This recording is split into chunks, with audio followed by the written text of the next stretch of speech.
예, 이제 오늘부터는 이제 히브리서를 보려고 합니다. 지난주 야고보서까지 이제 보게 되므로 우리가 신약 성경 전체를 모두 강해한 격이 되었습니다. 물론 그 야고보서는 새롭게 한 번 더 강해한 시기였지만 말입니다. 그래서 이제 오늘부터는 예전에 보았던 신약 성경의 각 책들을 이제 다시 반복해 가려고 합니다. 구약 성경은 기도회 때, 우리가 기도회 때 주로 보게 되었다면, 이 주일에는 신약 성경 위주로 보고 있는데, 이미 오래전에 이제 이 강해한 내용들이라서 다시금 강해하면서 새롭게 교훈을 되새기고, 다시금 삶에 실천하는 자리로 나아가려고 합니다. 한 14년, 15년 정도 전에 벌써 우리가 신약 성경을 시작하면서 거쳐갔기 때문에 꽤 오래됐습니다. 우리가 한 10년만 지나도 새까맣게 생각나는 것이 거의 없을 정도로 잊어버려지는데요. 그 이상이 되었기 때문에 다시 강해하면서 새롭게 이 교훈을 되새기고 다시금 삶에 실천하는 자리로 나아가려고 하는 것입니다. 그래서 예전에 보았던 내용들을 이미 잊어버린 상태가 되었을 것이기에 다시금 이제 반복해 가려고 하는데, 다만 이제는 좀 더 다듬기도 하고요. 또 적용에도 비중을 두려고 합니다. 계속해서 그래서 새로운 은혜를 소원하시고 더욱 이 하나님의 말씀대로 살기를 다짐하시며 함께 나아가기를 바라겠습니다. 자, 그럼 오늘 히브리서 첫 강해를 시작하겠습니다. 이 히브리서는 예수님이 어떠한 분이신지를 해석적으로 말씀하고 있는 이 책으로서 예수님에 대해서 더 잘 알아가게 되는 그런 책이 됩니다. 그래서 이 히브리서는 특히 예수님에 대해서 구약의 여러 가지 사람들이나 제도나 형식에 비교하여서 뛰어나시고 우월하신 분이심을 설명하는데 이제 많은 부분을 할애하게 되어서요. 우리는 이제 구약의 내용에 대해서도 이제 구약과 비교하는 그러한 내용들이 나오기 때문에 구약의 내용에 대해서도 상당 부분 접해보게 될 것입니다. 이 히브리서가 이러한 내용을 담게 된 배경을 이제 말씀드리자면, 먼저 히브리서는 말 그대로 히브리인들에게 보낸 서신서 편지라는 데에서 그 이름이 유래가 되었고요. 히브리인들에게 보낸 편지구나. 그런데 히브리인들은 바로 유대인들을 말을 하기 때문에 바로 유대인들에게 쓴 편지가 되겠습니다. 그리고 이 편지를 누가 썼는지에 대해서는 이제 정확히 여기 나와 있지 않기 때문에 알 수는 없지만 대체적으로 바울을 유력한 기자로 보고 있습니다. 문체나 어휘가 바울이 쓴 서신서들과 다르긴 하지만 그 유력한 몇 가지 이유를 들자면요. 히브리서 마지막 부분에 디모데를 형제라고 하고 있다라는 것과 또 끝맺을 때 은혜로 축복하며 마치는 형태가 이제 바울 서신과 좀 닮아 있기 때문에 1차적인 증거라고 할 수 있고요.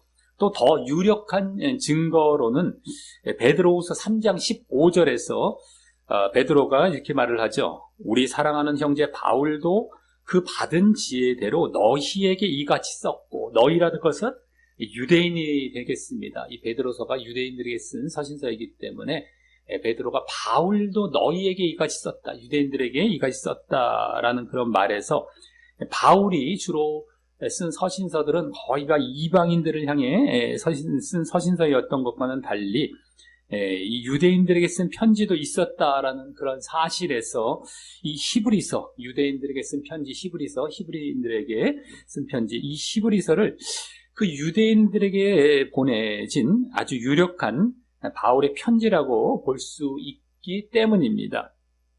하지만 또 우리가 사도행전 같은 데 이렇게 보다 보면 아볼로라는 인물이 있죠. 구약 성경이 능통했다라고 나옵니다. 이제 달변이었고 이런 얘기가 나오는데, 그런 여러 가지 또 사실들을 정확히 보면은 아볼로였을 수도 있겠다라는 생각이 들고요. 그래서 또 이제 알아보았더니 루터가 이제 종교개혁자 루터가 또 아볼로로 보는 그런 견해도 있다라고 하더라고요.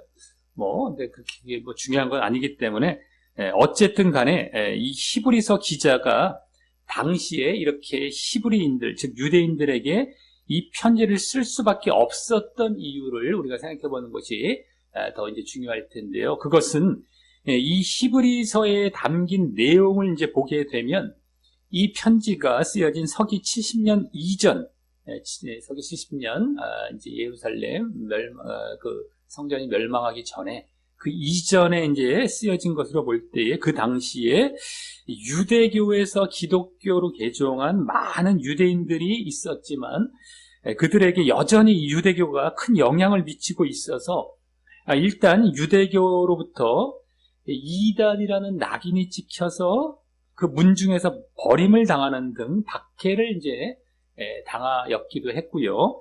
또 무엇보다 자신들도 옛 모습으로 돌아가려는 유혹을 받고 있었기 때문입니다.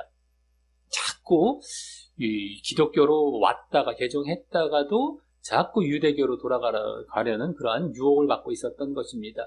그래서 다른 서신서들도, 바울 서신서들도 보면 그러한 율법주의 그리스도인들, 유대주의 그리스도인들이라는 사람이 나와갖고 유혹하고 미혹해가는 이런 내용들이 많이 담겨 있죠. 갈라디아서가 대표격이 되는데 이 히브리서도 그러한 배경 가운데에 이제 쓰여졌다라고 할 수 있는 것이죠. 즉 그리스도에 대한 의구심을 갖고 이제 우리가 예수 그리스도를 믿는 자리로 들어왔지만 그리스도에 대한 의구심을 갖고 자신들에게 원래 익숙했던 그 유대교의 의식과 옛 사고방식으로 돌아가고 싶다는 그 유혹을 받게 되었던 것이 컸던 것이었습니다. 즉 당시 기독교는 유대교와는 달리 성전이나 눈에 보이는 의식 등이 거의 없었습니다. 눈에 보여지는 것, 한마디로 막 눈에 보여지는 것들이 별로 없는 겁니다. 유대교에 비해서. 즉 대규모의 이게 모임 장소나 제단, 제사장, 제사 제도 이런 것들도 일절 없었고 단순히 이제 가정 위주로 모임을 가졌을 뿐인 것입니다. 그러기에 자신들이 과거에 속해 있었던 유대적 전통과 의식이 대단히 매혹적으로 보이며 이렇게 과거로 돌아가고 싶은 유혹이 들었던 것입니다. 구체적으로 눈에 보여지는 것이 있었고요. 또 그 화려함이 눈에 보여지죠. 막 화려하죠. 그런 것들 때문에 기독교보다 더 그럴듯해 보였기 때문이었습니다. 그래서 그들은 기독교의 신앙을 이제 비밀리에 고백하면서 또 유대교도 동시에 믿을 수 있다고 이제 생각하였던 그런 모습들이 나타났던 것이죠. 동시에 기독교도 내가 아예 떠나지는 않는데 이제 유대교도 동시에 섬기자, 이제 이런 차원이 되는 것이죠. 그래서 이 서신서는 그러한 유대인들에게 예수 그리스도의 우월성과 충분성을 확신시키고요. 우월하다, 또 충분하다. 예수 그리스도가 아주 우월하다. 유대교보다 지금 모자라고 미흡한 것이 전혀 없고 우월한 데다가 충분하다. 이걸 확신시키고 또 예수님을 떠나는 것의 위험성을 경고하고 그냥 충분한 정도가 아니라 그 위험한 거야. 떠나면 이제 위험한 거다. 이런 것도 경고를 하고요.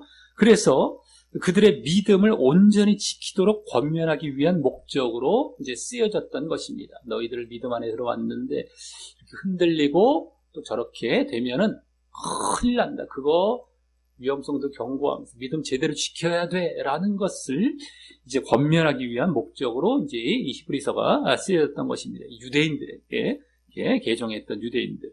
자, 이러한 당시 유대인들의 문제는 근데 어느 시대건 신자들에게 그러한 문제로 비슷한 문제로 닥쳐올 수가 있습니다. 이 당시처럼 박해받는 것은 없다 할지라도 언제든 간에 특히 믿은 지 얼마 안 된 자들에게는 옛날이 더 좋아 보이게 됨으로써 옛날로 돌아가게 하려는 그런 유혹들이 있을 수가 있고요. 또 그러한 시기는 지났다 하더라도 내가 그냥 옛날로 돌아가려고 했던 그러한 믿은 지 얼마 안 된 그러한 시기들은 다 지나갔다 할지라도 예수 믿은 다음에 또 어떤 특별한 세상적인 변화나 축복이나 이런 것들이 주어지는 것 같지 않을 때에 눈에 보이는 것들이죠. 이러한 변화 같은 거, 축복 이런 것들이 주어지는 것 같지 않을 때에 예수님이 나의 주님 맞나라는 의구심을 가지며 이 예수 믿는 것에 대해서 회의를 느낄 수 있는 경우가 있을 수 있기 때문입니다. 그래서 예수 믿는 것만으로는 부족하기 때문에 어떤 율법적 행위나 외적인 율법적 행위도 다 그런 것이죠. 종교적 행위, 율법적 행위, 껍데기 행위를 말씀드리는 겁니다. 껍데기로 뭔가 행위가 보여져야 되는 것이죠. 그런 것들이나, 그래서 외적이고 시각적인, 눈에 보여지고 이런 것들, 외적인 이러한 행사를 중요시하는 신앙으로 치우치게 되던가. 그래서 사실 지금 교회들에서 사실 그런 것들로 많이 치장을 해놓습니다. 그냥 밍숭맹숭한 것 같고, 이거는 이게 뭔가 별로 변화가 없으니까, 눈에 보여지는 것이 없으니까 그냥 자꾸 눈에 보이는 걸 만들어 놓고, 자꾸 그러한 행사들을 만들어 놓고, 그런 행위들을 자꾸 이제 하도록 자꾸만 이렇게 끌어가죠. 여러 가지 행사, 여러 가지 모임, 여러 가지 이제 물론 그런 것들이 꼭 나쁜 것만은 아니지만 과도하고 지나치게 그런 거에 치중해서 전혀 깊이 있게 자신들을 이제 들여다보고 말씀과 기도에 집중하지 못하게 하는 경우들이 오히려 많이 있다라고 하는 것입니다. 그런 이제 경우가 이제 보여지던가, 아니면 또 스스로도 기복주의 내지 신비주의 신앙, 기복주의나 신비주의, 이것은 다 한마디로 그 공통적인 특징은 눈에 보이는 겁니다. 눈에 보여져야 된다는 거예요. 기복, 뭔가 당장 복이 떨어져야 됩니다. 눈에 보여지는 것이죠.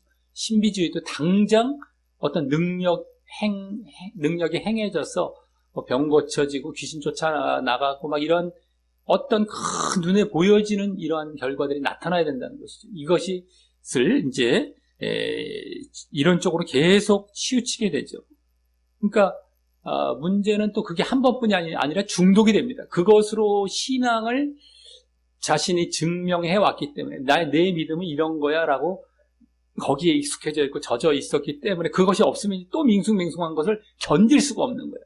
계속 그걸 쫓아다니고 거기서 헤어나오질 못합니다. 그러니까 기복적이고 축복적인 걸 얘기를 안 해주면 못 견뎌 하는 거예요. 그거 아니다. 밍숭맹숭해 보이는 듯하게 당신들 말씀과 기도와 행함에 집중하십시오 이러면 못 견디고 도망가는 겁니다. 거기에 그게 이제 오히려 핵심인데, 그러한 신앙의 핵심인데 그걸 못 견뎌 하는 겁니다. 그러니 이제 온전히 이제 이 바른 신앙 안에 들어올 수가 없고, 결국에는 그런 거 찾아다니고 그런 메시지 들으려고 하다가 지옥으로 가는 겁니다. 그런 신앙들은 제대로 된 믿음을 가질 수가 없거든요. 기복이나 신비. 또 신비주의 같은 경우는 더더욱이 어떤 역사가 일어나니까 기복보다는 더 세련되고 한층 더 업그레이드되고 한 단계 위에 있는 듯해 보입니다. 더 영적인 것처럼 보이죠. 신비적이니까 영적인 것과 아주 그럴듯하게 어울리는 듯해 보이지만 그 실체는 이것도 결국에는 눈에 보이는 것 쫓아간다라는 겁니다. 이게 영적인 것이 아닐 수가 있어요. 영적이어서 그런 현상이 나타날 수도 있지만, 그래서 주여 주여 하는 자마다 천국에 들어갈 것이 아니오라는 말씀에 보면은 여러 가지 능력 행하고 귀신 쫓아내고 주의 이름으로 이렇게 했는데 나는 도무지 너를 알지 못한다 라고 이제 외면당하지 않습니까? 여러 가지 능력 같은 것들도 그렇게 핵심적인 것은 아니다라고 하는 겁니다. 자, 그러던가 또 뭔가 있어 보이는 종교다원주의와 같은 이 사상에 마음이 끌릴 수 있게 되는 것입니다. 종교다원주의도 자꾸 뭔가 이렇게 다른 이 종교와 이제 연합이 되면서 그럴듯해 보이거든요. 또 다른 이제 종교들, 천주교나 불교나 더더욱이 의식들이 많은 그러한 종교가 아니겠습니까? 이제 그러다 보면 더더욱이 거기에 이제 끌려가는 이러한 이제 유혹을 계속 받게 될 수 있다라고 하는 것입니다. 그러니까 이 당시에 유대인들 문제뿐만 아니라 어느 시대건 이러한 비슷한 문제들은 우리에게 발생할 수 있다라는 것이죠. 그래서 히브리서는 당시 그러한 유대인들의 마음을 끌었던, 그러한 지금 미혹받고 있는 유대인들의 마음을 끌었던 구약의 선지자나 율법입니다. 구약 선지자나 율법.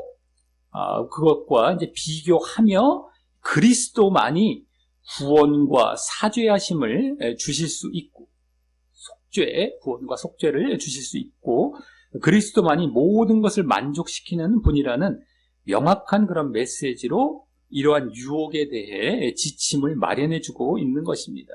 선지자나 율법이 그들에게 아주 대표격이죠. 유대교가 내세울 수 있는. 근데 그것과 비교해서 그리스도의 만족성, 우월성을 계속해서 이제 알려주게 되는 것입니다. 그래서 실제로 이 그리스도 한 분만이 우리의 경배와 예배 그리고 찬양을 받으실 수 있음을 보여주고 있는 그러한 서신서인 것입니다.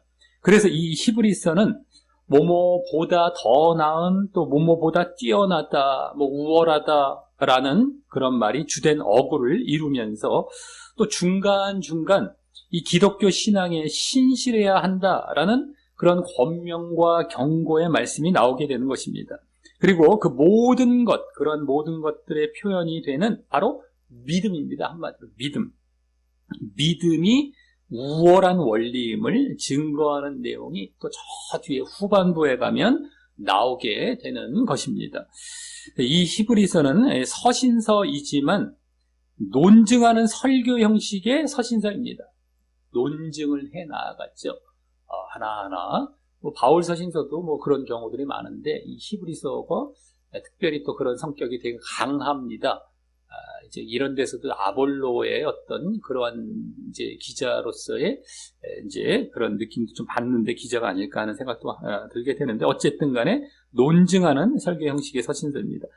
하지만 어떤 형태가 되었든 간에 우리가 성경이 논증을 해서 딱딱해 보이던 이야기식이던 어떤 형태든 진정 하나님을 사모하고 말씀을 사모하며 대한다면 우리 영혼의 필수 자양 성분이 된다라는 사실을 알고 우리의 신앙이 견고해지는 계기로 삼게 되기를 바라겠습니다. 자, 그럼 오늘 본문은 그 첫째로 바로 구약과 비교하여 예수님에 대해서 무엇을 말씀하고 논증하고 있는지를 이제 살펴보면서요. 이제 구약 쪽으로 유대인들이 이제 같이 치우치려고 했기 때문에 구약에서과 비교해서 무엇을 말씀하고 논증하고 있는지 살펴보면서 예수님의 우월하심을 이제 깨닫게 되는 귀한 시간을 갖도록 하겠습니다. 오늘 말씀에서는 예수님께서 유대교의 주된 관심사항 중에 하나였던 구약의 선지자입니다. 바로 선지자, 구약 중에서도 선지자보다 뛰어나시다라는 사실을 말씀합니다. 구약 선지자 쪽에 이제 비교를 하면서 뛰어나시다. 예수님께서 선지자보다 구약. 그러면서 그와 더불어 예수님에 대해서 몇 가지 이제 사실을 이제 밝히게 되는 것이죠. 그래서 먼저 앞부분에서는 선지자의 가장 큰 역할이었던 하나님의 말씀을 전달하고 계시하는 기능에 대해서 말하게 되는데 그러면서 그러한 구약의 선지자가 아닌 예수 그리스도께서 하나님의 궁극적이고 우월한 계시자라는 것을 이제 보이게 됩니다. 자, 1절에 보면은요. 1절에 보면 옛적의 선지자들로 여러 부분과 여러 모양으로 우리 조상들에게 말씀하신 하나님이라고 말씀하고 있는 것이 바로 그것입니다. 선지자 또 말씀하신 이게 선지자들에게 계시하셨다 이런 내용이 시작이 되죠. 선지자들, 구약의 선지자들. 그래서 여기 옛적에라는 말은 바로 구약 시대라는 시대를 말을 하는 것이고 그때 하나님께서는 선지자들, 이렇게 선지자들을 통하여서 말씀하셨다, 계시하셨다라는 것입니다. 여기 선지자들은 구약에서 하나님께로부터 특별한 메시지를 받아서 이제 하나님 대신 대언하는 이러한 자들이었는데 유대인들에게 하나님의 매우 특별한 종이 되는 것이었죠. 이 선지자들. 그리고 존경받는 자들이었습니다. 선지자들은. 그래서 예수님이 이 땅에 오시기 전에는 유대인들에게 최고의 인물이었습니다. 예수님 당시 이제 마지막 선지자라고 할 수 있는 건 세례 요한까지가 이제 되어진다라고 할 수 있겠고, 어쨌든 아주 존경받는 그러한 최고의 인물들이 바로 선지자였다라고 하는 것이죠. 유대인들에게. 그리고 하나님께서 선지자를 통하여 말씀하셨던 것은 당신의 계획을 드러내 보이는 그런 위대한 계시였던 것입니다. 그럼 구체적으로 어떤 계획을 말씀하셨냐면은 결국 궁극적으로는 예수 그리스도입니다. 메시아죠. 메시아 예수 그리스도에 대한 말씀을 하셨던 것입니다. 즉, 그 메시아를 통한 당신의 뜻을 계시하시고 당신의 언약을 나타내시려 하셨던 것입니다. 이 당신의 뜻으로 말미암은 당신의 언약, 이런 것들을 메시아를 통해서 이제 이렇게 계시하시는 것들, 이렇게 메시아를 통해서 계시하시고 나타내시려 하셨던 것, 이것이 바로 선지자를 통해서 이제 대언케 하신 그러한 계획이었다라고 하는 것입니다. 그래서 여기 선지자들로란 말 뒤에 여러 부분과 여러 모양으로라는 말에서 우리가 이제 구약을 더듬어 생각해 보게 될 때에 그 예수 그리스도에 대한 하나님의 메시지와 계시에 대해서 좀 더 구체적으로 알 수가 있는 것인데요. 메시아 예수 그리스도에 대해서 어떠한 하나님의 계시가 있었는가, 메시지가 있었는가를 우리가 좀 더 구체적으로 알 수 있습니다. 여러 부분, 여러 모양, 이 말에서 먼저 이제 여러 부분으로 말씀하셨다라는 것은 이제 더 정확히는 여러 시기에 걸쳐 여러 단계로 말씀하셨다라는 것입니다. 원어상 여러 시기에 탁탁탁탁, 여러 단계로 딱딱딱딱, 여러 부분, 비슷하긴 한데 어떤 점진적인 어떤 이렇게 거쳐가면서 이렇게 말씀을 하셨다라는 것입니다. 그래서 하나님께서는 구약의 여러 세대를 거쳐서 메시아와 그 언약에 대해서 말씀을 하셨는데요. 그 예로, 대표적인 예로서 메시아에 대해서 아담에게부터 벌써 시작이 되었죠. 아담에게는 여인의 후손으로 오실 것이다. 여인의 후손을. 또 아브라함에게는 그의 씨, 아브라함 후손으로 이제 오실 것이다 라는 것, 메시아가. 또 야곱에게는 유다 지파에서 이제 나올 것이다. 유다 지파, 이런 것들도 이제 계속해서 지금 세대에 걸쳐서 계시를 하셨고, 또 이사야 선지자에게는 동정녀 탄생이죠. 처녀 탄생, 이것을 또 계시하셨고, 또 미가 선지자에게는 베들레헴에서 태어날 것을 계시하시며 조금씩 그렇게 메시아에 대한 윤곽을 드러내셨던 것입니다. 시대에 걸쳐서 조금씩 이렇게 메시아를 계시해 주셨다라고 하는 것이죠. 또 다음으로 여러 모양으로 말씀하셨다라는 것, 여러 모양으로, 그것은 또 이것도 원어상 또 좀 정확히 말씀드리자면 여러 방법으로, 또 다양한 여러 수단으로, 여러 방법, 여러 수단으로, 이겁니다. 그걸로 말씀하셨다는 것을 의미하는데, 이것은 이것도 대표적인 예를 들자면 노아의 방주가 바로 예수님과 그 교회를 예표했던 것이죠. 예수님 구원받는 것, 노아의 방주 안으로 들어가야 된다. 예수님 안으로 들어가야 되고, 또 교회로 또 이제 들어가야 된다라는 차원도 되겠고요. 이걸 예표했고요. 예수님을 예표했고, 또 이삭을 이제 제물로 드린다라는 것. 이것은 아들을 희생시키시는, 이거 이제 아들을 희생시켜서 이렇게 구원하실 것을 예표하신 것이죠. 또 요셉이 애굽의 총리가 된 일, 그것은 이제 요셉이 바로 예수님을 또 예표하는 인물로서 모든 자기 백성을 구원하실 것이다라는 겁니다. 애굽에서 총리가 되어서 이제 구원케 하는 이러한 이제 일들. 또 모세가 출애굽, 그 애굽에서 탈출시킨 사건은 죄의 종에서 구속하신다라는 것을 또 나타내고 있었죠. 죄의 종에서 애굽에서 죄의 종된 그런 삶에서 구속하는 것, 이게 출애굽 사건입니다. 그래서 구원과 또 다 이제 관련이 되는 이러한 이제 여러 모양들이었던 겁니다. 여러 방법들.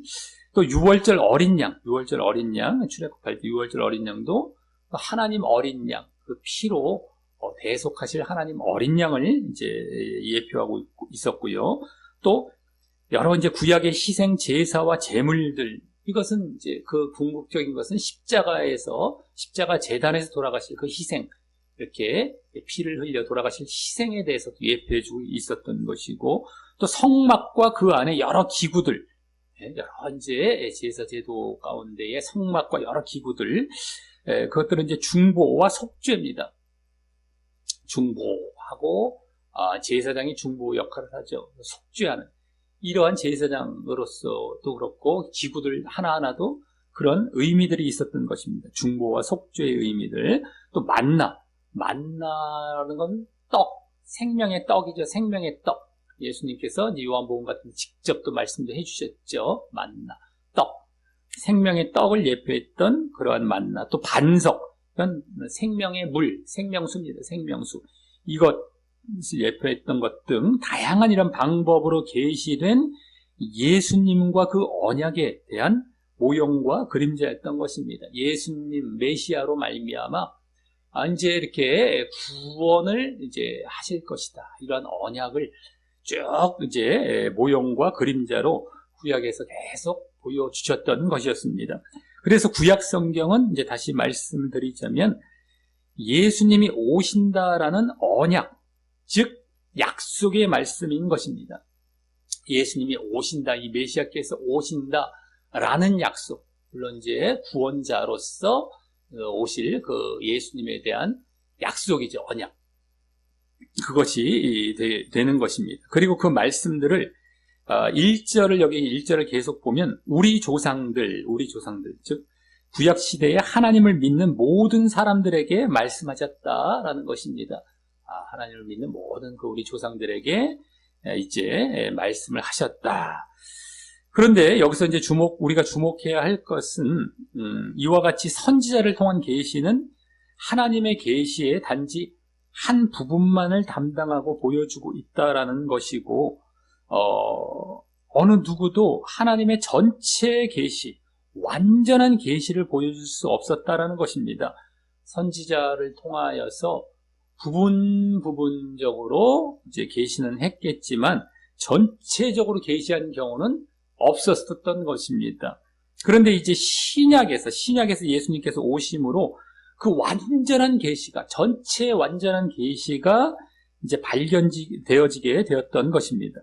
그것이 이제 2절부터, 이 다음 2절부터 보여지게 됩니다. 2절에 이 모든 날 마지막에 라는 말은 앞서 1절에 옛적에 라는 말과 반대로 이젠 신약을 말하는 것입니다. 마지막, 모든 날, 마지막 종말 쪽을 이제 얘기를 하는데, 그것은 이제 신약이 되고, 예수님의 초림 때부터 재림 때까지의 시기죠. 신약입니다. 종말이라고도 얘기할 수 있는 것이 되는데, 어쨌든 예수님의 초림부터 재림 때까지 이 기간 신약이 되는 것이죠. 이 신약에 이제 선지자가 아닌 아들로 여기 우리에게 말씀하셨다라고 합니다. 아들로 말씀하셨다. 아까 구약은 선지자로 말씀하셨는데 이제는 그때는 여러 모양, 여러 부분 이게 말씀을 하셨지만 이제는 아들로 말씀하셨다. 그것은 바로 예수님이죠, 아들. 예수님께서 하나님의 뜻을 계시하셨다라는 것입니다. 말씀하셨다라는 거, 하나님의 뜻을 계시하셨다. 그렇기 때문에 이제 구약과 신약은 연속성이 있는 것입니다. 계속해서 계시는 이어져 가죠. 그래서 연속성이 있는 것입니다. 구약부터 신약은. 그런데 구약에서는 선지자들이 오실 메시아와 또 그의 나라, 오실 메시아 또 메시아로 이루어질 나라에 대해서 이야기를 했다면 이제 신약은 예수님이 바로 그 메시아로서 그 나라를 직접 계시해 주신 것입니다. 내가 메시아다. 그리고 그 나라를 다 직접적으로, 전체적으로 완전하게 계시를 해 주신 것입니다. 그래서 예수님께서는 이 땅에 오셔서 이 공생의 삶을 사시고 사역하심으로 사람들에게 하나님의 말씀을 직접적으로 선포하시고 또 하나님을 완전하게 드러내셨고요. 그러므로 하나님께서 인간에게 말씀하시기 원하셨던 그 모든 것이 예수님의 인격과 또 사역 안에서 이제 말씀되어졌던 것입니다. 그것이 다 예수님 안에서 계시가 되었던 것이죠. 하나님께서 말씀하시고자 하셨던 것들이 다 완전하게 드러나게 되었던 것입니다. 그래서 메시아와 그 나라, 계속해서 천국에 대해서 말씀해 주시고, 천국, 그 나라, 하나님 나라, 이것을 얼마나 그래서 많이 말씀하시고, 다 그것으로 꽉 차 있습니다. 예수님의 가르침은요.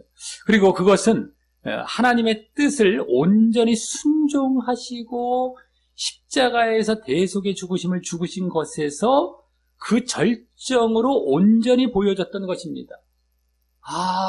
이 대속의 사건으로 구속하시고 그 나라를 이루시는 것이 절정으로 온전히 보여졌던 것이었습니다. 온전히 순종하셔서 예수님께서 하나님의 뜻을 온전히 순종하셔서, 그리고 그러므로 인해서 메시아와 그 메시아를 통해 이룰 하나님의 나라라는 하나님의 이 뜻을 완전히 성취하시기도 하셨지만 또 완전히 그렇게 계시하시고 말씀하신 것이 되었던 것입니다.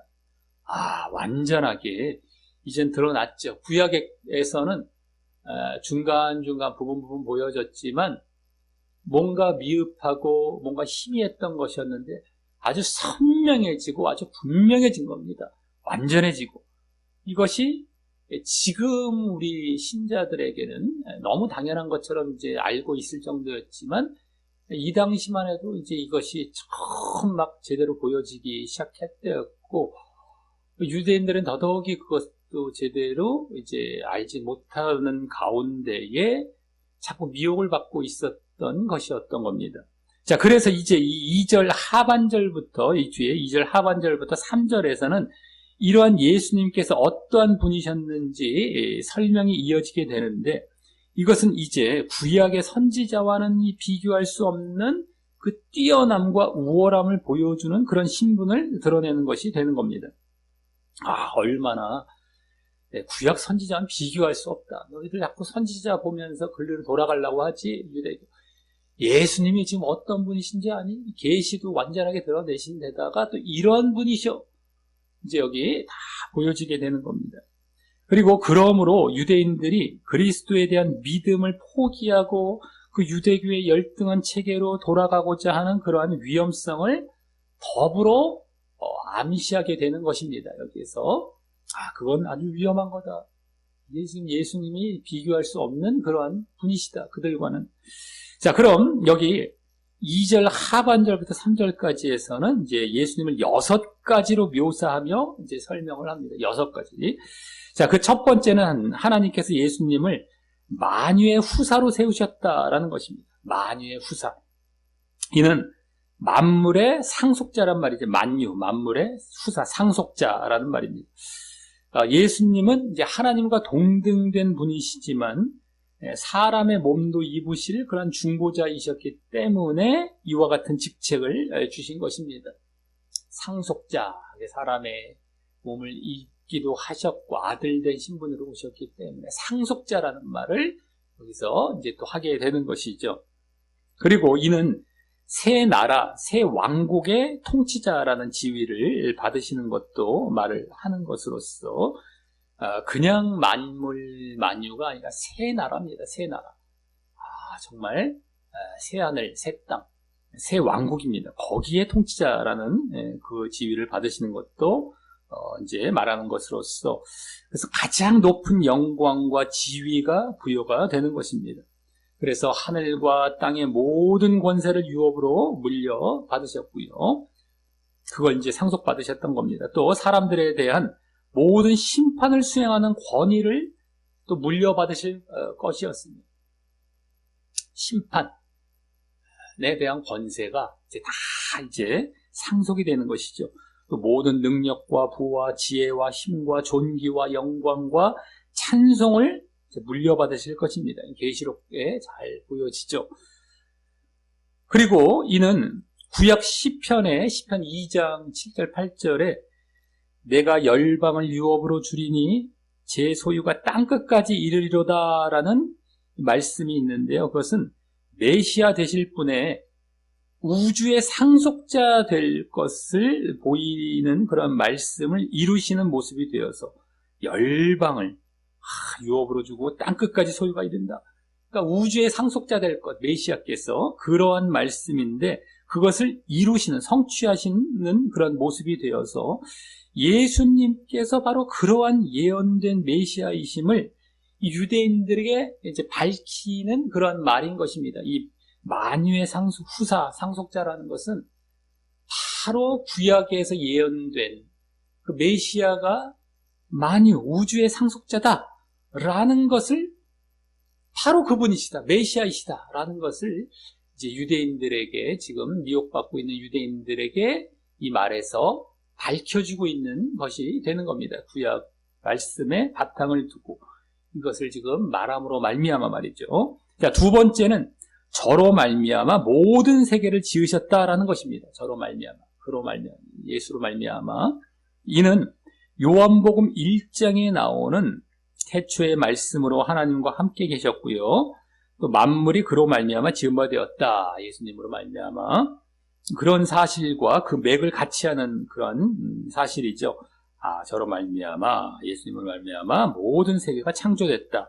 자, 그리고 이는 또 구약 잠언 8장에 보면 지혜로 묘사된 존재가 했던 일과 같습니다. 구약에서 지혜로 것은 묘사가 되죠. 창조했던 사실이. 그래서 유대인들에게 그 구약의 지혜가 바로 예수 그리스도를 의미함을 여기서 또한 밝히는 것입니다. 그래서 구약에서 예언된 그 지혜, 메시아, 바로 예수님이다 라는 것을 또한 이 두 번째에서도 이 창조하셨다는 사실에서 보여주고 있는 것이죠. 그리고 이는 아까 앞에 첫 번째 만유의 후사라는 사실과 이어서 생각을 해보게 되면은요, 이게 창조하셨다, 아까 만물의 상속자다, 이건 창조다, 이거 함께 생각을 해보면 이 마지막 날에 모든 악을 멸하시고 모든 세상이 완전하게 될 그 세상을 창조하시고 통치하실 것이라는 사실 또한 내포하는 것입니다. 만물의 상속자, 그 만물이라는 건 새 나라입니다. 이제 그 악을 멸하시고 완전하게 될 그 세상이 있죠. 그 세상, 새 세상을 그 세상을 창조하시는 겁니다. 모든 세계라는 것이 이제 우주, 만물을 창조하시는 것인데 그 만물이죠. 그 만물을 창조하시고, 만물을 창조하시고, 세상입니다. 새 나라. 그걸 창조하시고 또 통치하실 것이라는 사실 또한 내포하고 있는 것입니다. 그냥, 이제 이 처음에 세상을 창조하신 것, 옛 세상이 아니라 새 세상을 창조하실 것까지 다 아까 상속자라는 것, 앞으로 상속받을 것이다 라는 것을 이제 연관해서 볼 때에 새 세상의 창조, 새 세상은 딴 것이 아닙니다. 다 악과 죄를 멸하고 다 사단 마귀를 멸하고 이렇게 완전한 세상으로 창조하시는 것이거든요. 그러니까 우리가 구원받고 우리가 새롭게 거듭나서 그 나라에 들어가는 것이 이 새 창조입니다. 사실은 구원이 창조죠. 하나의 창조와 구원이 하나님의 대표적 사역인데, 창조는 원래 창조지만 구원도 또 창조인 겁니다. 이 새 창조예요, 한마디로. 그래서 창조입니다. 근데 이 창조까지도 예수님께서 하실 것이다라는 것이 여기 다 이제 보여지게 되는 것이다라고 하는 겁니다. 자, 3절에 나오는 이제 예수님에 대한 세 번째부터는 이제 이 앞에 두 가지 사실인 예수님의 그 신분과 대표적으로 하신 일, 지금 첫 번째와 두 번째가 그것이 나왔죠. 신분은 만유의 상속자, 만물의 상속자, 그 다음에 하신 일은 창조하신다. 이것을 바탕으로 그 신분과 하신 일에 대해서 상속자, 창조, 상속자 되신 신분, 창조하신 그 하신 일에 대해서 다시금 말씀하게 되는데요. 세 번째부터는 그중 이제 앞에 두 가지, 세 번째와 네 번째죠.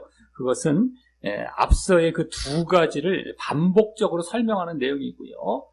신분과 하신 일, 바로 상속자 되시고 창조자 되신다라는 것, 창조하신다는 것, 그 내용을 반복 설명하는 것이고, 뒤에 두 가지, 여섯 번째는 이 땅에서 하신 일에 대해서 하늘에서 어떠한 신분을 또 얻게 되었는지, 하신 일과 신분입니다. 이 땅에서 하신 일과 하늘에서의 신분, 그것도 이제 신분과 하신 일인데 순서가 하신 일과 신분의 순서로 더 구체적이고 절정에 이르는 그런 묘사를 말을 하게 됩니다. 그래서 이제 6가지가 결국에 신분과 하신 일, 신분, 사역, 더 짧게 말하자면 이런 일이 되는데 이것으로 다 이루어져 있습니다. 신분과 사역이 3번이 반복이 되는 것이죠. 결국에는요.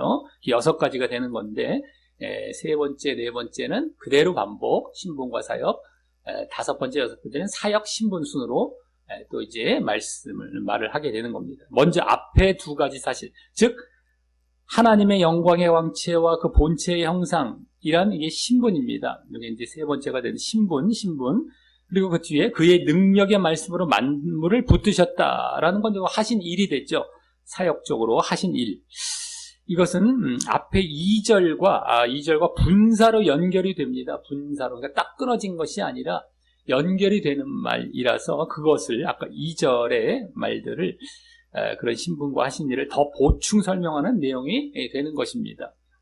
이 중 세 번째가 되는 이제 하나님의 영광의 광채와 그 본체의 형상은 2가지를 말하는 것 같지만 사실 서로 비슷한 말을 반복하여서 반복한 것입니다. 그냥 그래서 1가지가 되는데요. 영광의 광채, 하나님 영광의 광채, 그 본체의 형상. 그래서 이제 결국 예수님께서 하나님과 동등하시다라는 그 동일한 것을 나타내는 것입니다. 하나님과 동등하시다. 이걸 나타내는 것입니다. 그래서 앞서 만유의 후사라는 신분의 실체를 설명하듯 말입니다. 만물의 상속자라는 그 신분을 더 제대로 여기서 설명해 주고 있습니다. 이 말로서. 그래서 다만 하나님의 영광의 광채는 예수님께서 하나님의 거룩한 영광의 빛을 그대로 갖고 계신 하나님의 본질과 실제라는 말이고요. 하나님의 본질이시구나. 영광을 그대로 갖고 계신 하나님의 본질이시구나 라는 것이고, 그것은 이제 영광, 거룩한 영광의 빛이죠. 영광의 광채가. 그러니까 죄가 없으시다라는 겁니다. 그걸 더 강조한다라고 할 수 있겠고요. 영광의 빛, 영광의 광채. 이건 죄가 없는 그 영광의 빛이거든요. 또 하나님의 본체의 형상이란 말도 그와 비슷하지만 하나님의 실체, 본체, 실체의 이미지, 형상, 이미지라는 말로 그분이 보이신 인격과 사역이 하나님을 그대로 드러내셨다라는 것을 강조하는 말인 것입니다. 그러니까 인격과 사역, 이미지가 그대로 하나님이시다. 아까는 거룩한 분이시다. 영광의 광채라는 것은 거룩적이라면 이거는 사역 쪽에 있어서 또 인격적인 것에 있어서 그대로 그 형상, 이미지가 그대로 투영되어서 보여지는 것이다. 본체의 형상이시다. 그대로 인격과 사역. 이쪽에 좀 더 강조가 되는 말이라고 할 수 있습니다. 그리고 상속자, 만유의 상속자. 그 하나님으로서 하나님의 나라, 그 만물을 상속받는 동일한 분이시라는 것이 거기 담겨 있었지만 여기서는 더 제대로 그것을 신분을 아예 이렇게 동등되다라는 사실을 보여주는 것입니다. 그래서 우리는 예수님을 떠나서는 하나님을 바르게 알 수 없는 것입니다. 아무리 아직도 구약의 말씀에만 갇혀 있다면 이런 걸 전혀 알 수가 없었던 상태였던 것이죠. 하나님을 알 수가 없고 하나님이 그대로 예수님과 동등하신데 이 하나님이 이러한 분이시고 정말 이러한 또 인격과 사역을 갖고 계시고 하고 계신다는 걸 알 수가 없었던 것인데 이것을 이제 예수님이 다 보여주신 것입니다. 선지자들, 구약의 선지자들은 그냥 보고 들은 것을 말하는 정도였고 부분적이었던 것과 다르게 말입니다. 그러니까 얼마나 지금 예수님은 선지자와 비교를 할 수 없는 그냥 하나님 자체이시고 다 보여주셨다는 겁니다. 자, 그럼 다음 넷째는 또 하신 일 쪽으로 가자. 다시 신분이 아까 신분이었고 이게 하신 일 쪽인데 거기 그의 능력의 말씀으로 만물을 붙드셨다라는 그 하신 일은요. 이 말씀은 앞서 모든 세계를 지으셨다. 2번째였죠. 모든 세계를 지으셨다. 이 창조하셨다라는 말씀과 연결이 되어서 예수님께서 만물을 능력의 말씀으로 여기 능력의 말씀으로 창조하셨을 뿐만 아니라 또 만물을 아까 만유라고 나왔지만 만물 같은 말이 되는데 어쨌든 만물을 여기서는 창조가 아니라 약간 지으셨다라는 것 했지만 이 모든 세계를 여기서 이제 붙드셨다라고 합니다. 유지하는 겁니다. 창조하셨을 뿐만 아니라 창조하신 것을 붙드셨다, 유지해 가신 일도 하신다라는 것입니다. 그러기에 세상의 그 어떠한 것도 예수님과 독립적으로 존재할 수 없는 것이고요. 다 붙들고 계십니다. 다 붙들고 계시니까 존재하고 있지 독립적으로 존재할 수가 없는 것이고요.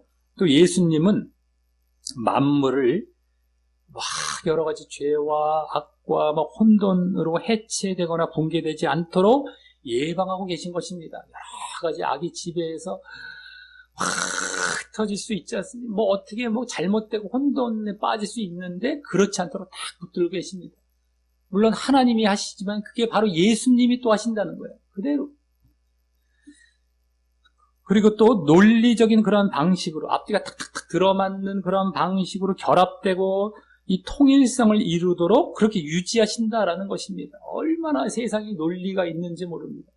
사람들이 논리를 싫어하는 경향이 있을 수가 있는데 논리가 없으면 세상이 존재가 안 됩니다. 앞뒤가 맞아가야 되고요. 공의도 다 그런 차원이죠. 앞뒤가 맞으니까 심판을 하시는 겁니다. 죄를 지었는데 그냥 괜찮아 이렇게 내버려둘 수가 없는 거예요. 앞뒤가 다 맞는 거예요. 그게 다 사람의 심성에도 심겨져 있고 만물에 다 심겨져 있습니다. 그래서 그러한 방식으로 유지해 가십니다. 계속 유지해 가십니다. 그래서 이는 또한 그러한 붙드심과 유지가 이 세상이 새롭게 창조되어 만물을 당신의 유업으로 이제 상속받게 되는 이러한 대단원의 순간을 향해서 세상을 보존하고 구원함으로써 이끌어 가시고 인도하신다라는 사실을 보여주는 것입니다. 마지막에 재창조돼서 상속받게 되기까지의 유지와 보존이 계속 그리로 이제 가기까지 이끌어 가시고 유지하시고 인도해 가신다라는 것을 보여주는 것입니다. 창조가 지금 되어서 다시 창조될 때까지도 계속 붙들고 가시고 그때 또한 창조가 일어나는 것이죠. 그리고 이는 그래서 창조에 하신 일이 이제 더 확장이 되어서 여기까지 유지하셨다라는 것에서 보여지고 있죠. 그대로. 근데 이러한 것들은 구약의 선지자들 중에 그 누구도 이와 같은 일을 감당한 자도 없었고 또 그 일을 수행하기에 충분한 자도 없었던 것임을 여기 함께 엿보이고 있는 것입니다. 계속 선지자들과 비교하는 차원에서 지금 말씀되고 있다는 것을 우리는 염두에 두고 말씀드리고 있는데요. 지금 선지자들은 전혀 이런 경우 있을 수도 없다. 그래서 그대로 여기 지금 담고서 지금 보여주고 있는 것입니다. 자, 이제 이러한 사실을 바탕으로 이제 오늘 본문에서 더욱 중심되고 중요한 마지막 두 가지, 5, 6가지가 이제 그 두 가지가 이제 하신 일과 신분을 다시금 말씀하심으로 예수님의 우월성을 이제 또 증거하게 됩니다. 아까 신분과 하신 일이었다면 이제 하신 일과 신분 순으로 두 가지가 남았죠. 다섯째는 그래서 죄를 정결케 하신 일, 여기 하신 일입니다. 먼저 사역 쪽. 이것을 이제 앞서 아들됨과 상속자됨, 아까 아들 되었다, 또 상속자 되었다, 또 하나님의 본체 되신다, 또 창조하시고 유지하신다라는 것과 그 성격이 사뭇 다르게 보이는데요. 이게 좀 뭔가 갑자기 죄를 정결케 하셨다? 아까 다 뭐 하나님 쪽이고 뭐 창조, 유지 이런 느낌이었는데 갑자기 죄를 정결케 하셨다. 이게 사뭇 다르게 보이는데 그러기에 이는 그러한 신분과 하신 일들의 목적과도 같은 중요한 사역임을 알게 하는 것입니다. 오히려 그러한 신분과 하신 일들의 목적과도 같은 것이 바로 이를 죄를 정결케 하신 일이다. 이걸 위해서였다라는 것을 알게 하는 것이죠. 그래서 이는 앞으로 이 히브리서에서 주요하게 다루어질 내용이 됩니다. 죄를 정결케 하신 일, 속죄 사역. 이것은 계속 히브리서에서 중요하게 다루어질 내용이 되죠. 예수님께서는 하나님과 동등된 분이시지만 아들의 신분을 입으시고 이 인간의 죄를 정결케 하시기 위해서 이 땅에 인간의 몸을 입고 오셔서 그렇게 희생 제물로 돌아가셨고, 그러므로 이 세상을 새롭게 창조하여 그 새로운 세상의 상속자가 되실 분이심을 이곳에서 밝히고 있다라고 볼 수 있는 것입니다.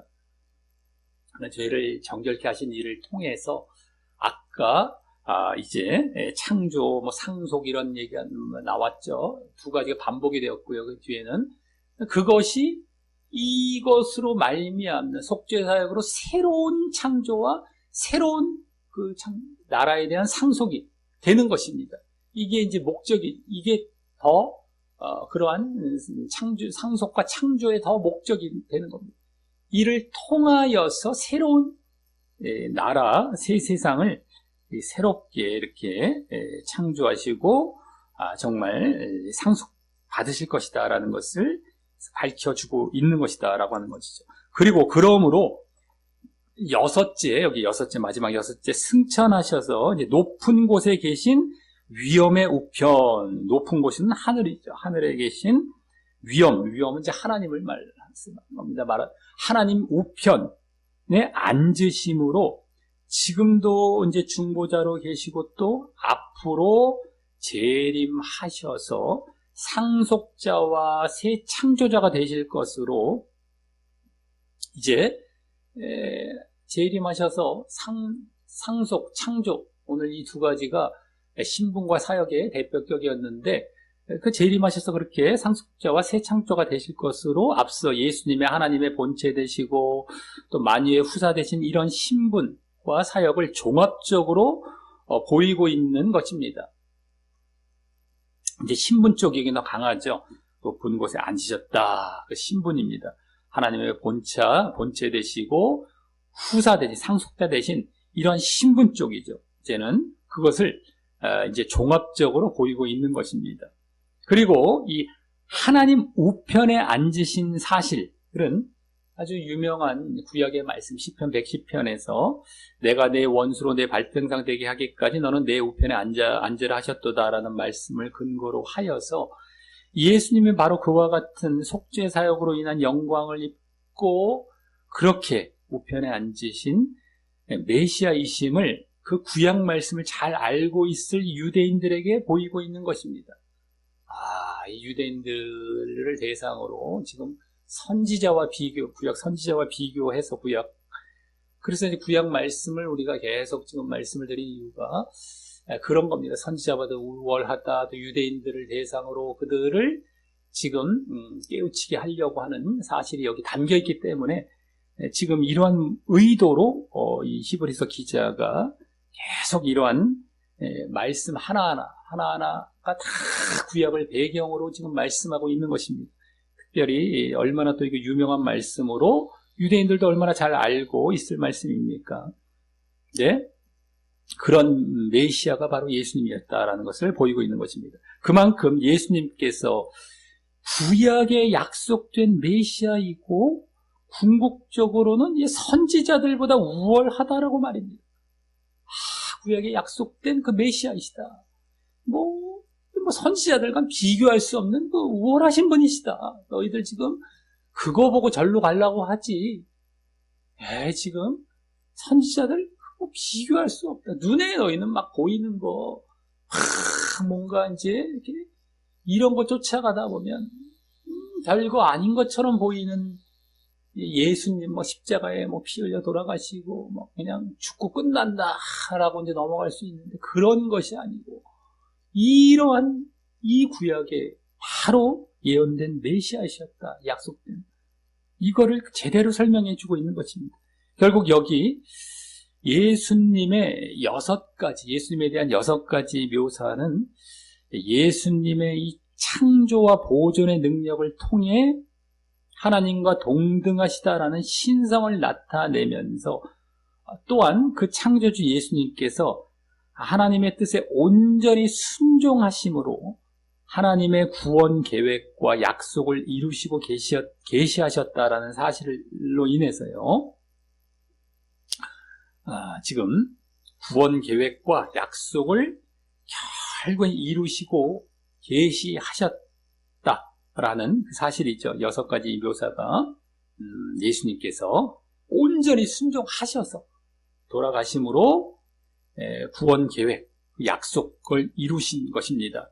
계시하신 것이죠. 신성이 또 있으신 분이셨는데 창조, 보존, 아까 유지하는 거 이런 것도 신성이신데 그분께서 온전히 순종하셔서 또 구원 계획과 약속을 이루시고 계시하셨다라는 사실로 인해서 모든 하나님의 영광이 마지막에 더욱 상속되고 또 온전케 될 것임을 밝히는 역할을 하고 있는 것입니다. 그래서 이제 상속자가 되고 정말 이렇게 온전케 될 것임을 하나님의 영광이 그대로 상속되고 온전케 될 것임을 밝히는 그런 역할을 하고 있는 것입니다. 자, 이로써 오늘 히브리서 첫 본문에서는 처음부터 이 히브리서 기자가 이 책의 목적과도 같이 예수님의 우월하심을 강하게 증거하는 그런 모습을 볼 수 있었습니다. 이 책의 히브리서의 목적은 예수님의 우월하심이라고 말씀을 드렸는데 그것을 첫 본문에서부터 강하게 증거하는 모습을 볼 수 있었습니다. 그만큼 당시 유혹에 빠지려 했던 유대인들에게 경종을 울리려 했던 것 같습니다. 그래서 오늘 말씀은 예수님에 대한 찬양과도 같은 느낌을 받게 되는 것이었는데 이 말씀이 이제 기반이 되어서 앞으로 다른 말씀들이 전개될 것이기에 그 중요성은 아주 더욱 크다고 할 것입니다.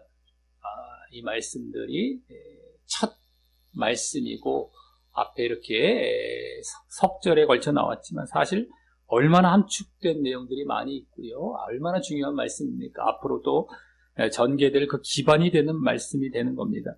저들에게 경종을 처음부터 울려주고 있죠. 유대인들에게 예수님이 우월하심을 보여주면서 이제 단락과 첫 본문부터 말이죠.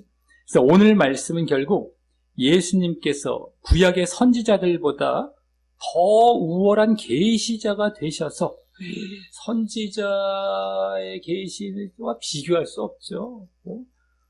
그냥 계시가 전체가 다 되었기 때문에 더 우월한 계시자가 되셔서 예수님께서 하나님의 구원에 대해 우리가 알아야 할 하나님의 모든 지식을 신실하게 계시하셨기 때문에 하나님은 또 다른 선지자를 보낼 필요가 전혀 없음을 여기서 보여주고 있었던 것이었습니다.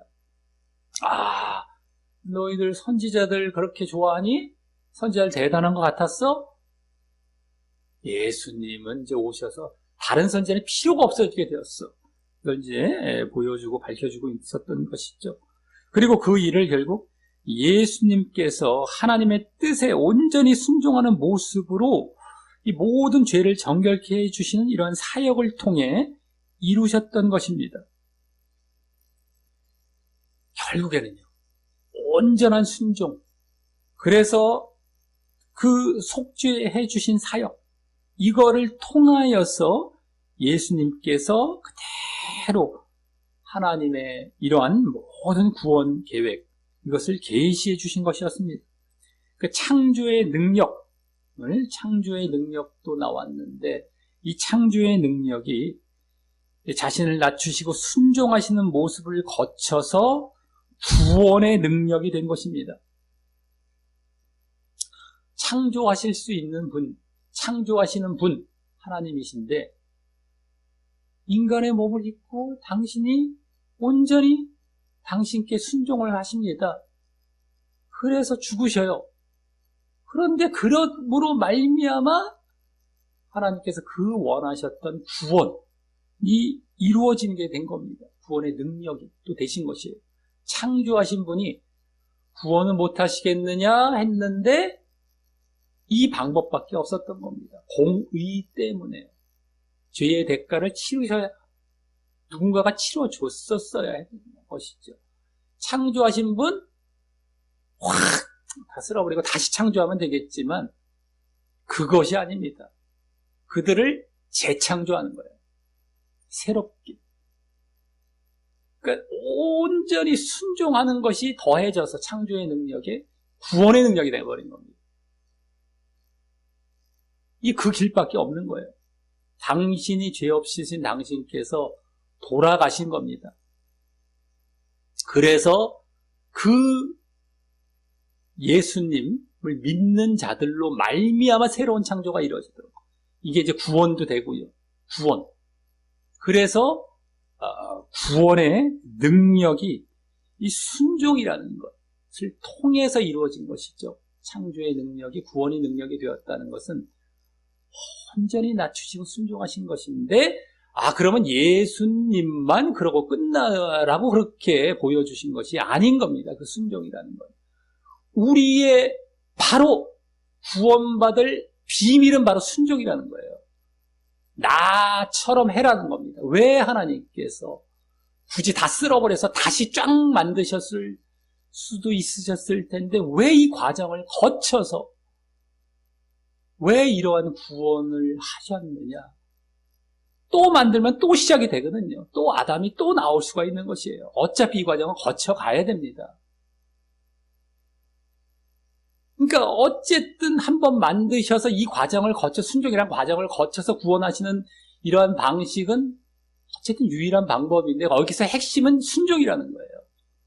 왜 하나님이 당신이 인간이 되셔서 순종을 보여주셨겠냐는 겁니다. 이 순종이 비밀이에요. 근데 이것을 죽이려고 하는 것이 누가 되겠습니까? 마귀죠. 예정론으로 행함 죽이기, 순종 죽이기가 바로 그것입니다.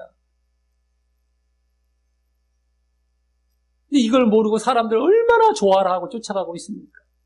예수님과 똑같이 순종해야 너희가 구원에 들어간다 라는 것, 이 방식을 우리에게 보여주시기 위해서, 예수님만 그렇게 하시고 끝나는 것이 아니라, 예수님 감사해요 하고 우리가 끝나는 것이 아니라 너희가 이렇게 해야 된다라는 걸 보여주시기 위해서 인간으로 오셔서 보여주시고, 그래서 구원도 이루시고 우리에게 따라오라고 열어주신 것이 바로 그것이었다라고 하는 것입니다. 이게 비밀이죠. 구원도 이루셨지만 어떻게 우리가 그 구원으로 들어갈 것이냐, 바로 순종인 겁니다. 근데 그 사실만 우리는 바라보고, 예수님이 이루셨다, 감사해요, 나는 당연히 될 거죠? 예정에다 꽝 이제 거기다 집어넣고 순종은 온데간데 집어쳐버리고 오히려 죽이게 하고 있고, 이게 말이나 됩니까? 행위는 안 돼, 이러면서 말이죠. 이게 얼마나 점철이 되어 있고 앞으로도 점철이 되어서 흘러갈 것이고,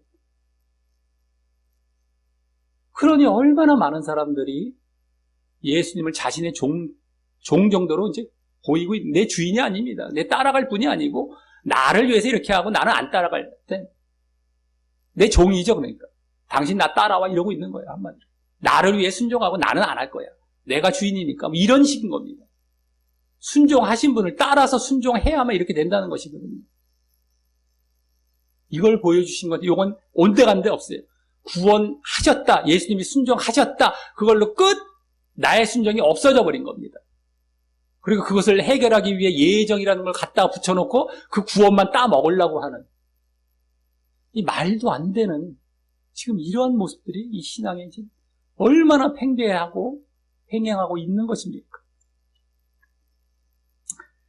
자, 그리고 그로 인해서 예수님은 만물의 상속자요 통치자의 영광의 신분을 얻게 된 것입니다. 예수님께서 이렇게 하셔서 당연히 또 상속자, 통치자, 새 창조자, 이것의 영광을 받게 된 거예요. 우리에게 뭐가 됩니까? 그 구원에 들어가서 함께 상속받고 함께 통치를 받는 자리로 들어가는 거예요. 우리도 순종함으로 말미암아. 그걸 보여주신 것입니다. 이제 그걸 주기려고 하니 말이죠. 자, 우리가 이러한 예수님을 이 히브리서를 통해 온전히 알아가고 그분께서 보이신 계시를 알게 된다면, 당시 유혹을 받고 있던 자들이 앞세웠던, 그 유대인들이 앞세웠던 선지자들과 같이 예수님으로는 무언가 부족한 듯 어떤 인간을 앞세우고 인간이 신앙의 근거가 되는 일은 없어질 것이고요. 자꾸 막 인간 앞세우고 눈에 보이는 것 앞세우고 이 선지자들을 앞세웠던 것처럼 다 그런 것이거든요. 그러니까 온전히 주님 한 분만으로 만족할 것입니다. 온전히 주님 한 분만으로. 그리고 지금도 예수님께서는 자신에게 고백하는 어떠한 죄도 용서하시고 정결케 하실 분이라는 것을 알고 그분의 능력을 의지하고 그래서 정결케 되고요. 또 그분의 순종의 모습을 닮아서 그분과 같은 영광에 참여하려는데 집중하게 될 것입니다. 주님 한 분만으로 만족하며 그분의 순종 그대로 닮아서 그분과 같은 영광에 참여하는데 우리는 집중하게 될 것이다 라고 하는 겁니다. 이 히브리서를 통하여서 예수님을 더 알아가면서 말이죠. 이 히브리서가 쓰여진 목적만 보아도 한 번 예수 믿었다고 믿음이 흔들리지 않는 것이 아니며 한 번 구원받았다고 영원히 구원받는 것도 아닙니다. 유대인들이 막 흔들흔들해지고 있어요. 그래서 그걸 지금 바로 잡아주고 붙들어 들려고 이 히브리서가 쓰여지고 있단 말이죠. 목적만 봐도. 근데 히브리서의 내용을 봐도 그 경고 말씀, 한 번 구원은 영원한 구원이 아니다라는 사실이 아예 말씀 속에 나중에 담겨 보여지지 않습니까? 그 대표적인 책 중에 하나가 히브리서입니다. 다른 책들도 다 나와요. 경고들이 다 나와요. 안 나오는 책은 없어요. 이 히브리서가 아주 진하게 나오는 편이죠. 근데 목적, 그것까지 안 가도 이 지금 목적만 봐도 알 수 있어요. 한 번 믿으면 영원한 믿음, 한 번 구원은 영원한 구원? 그거 들어가는 순간 지옥이 확정이 되는 겁니다. 지옥 그냥 가는 거예요. 그 사람은. 전혀 말씀을 모르고 전혀 딴판의 신앙을 갖다가 지옥을 확정시키고 가는 겁니다. 그거 받아들이면 지옥을 안 갈 수가 없습니다. 믿음이라는 것이 그렇게 유지하는 것이 이렇게 단순하고 이렇게 쉬운 문제만은 아닌 것이다라고 하는 것이죠. 자, 우리 모두 이 히브리서 첫 시간부터 더욱 주님을 사모하는 마음이 넘치시기를 바라겠고요. 우리의 모든 죄를 정결케 하신 사실을 감사하는 마음으로 더욱 그분을 바라보고 의지하며 더욱 그분을 닮아 순종함으로 닮아가는 겁니다. 그래서 거룩한 삶을 사는 대로 성장해 가기를 다짐하시기를 첫 시간부터 예수님 이름으로 간절히 축원합니다.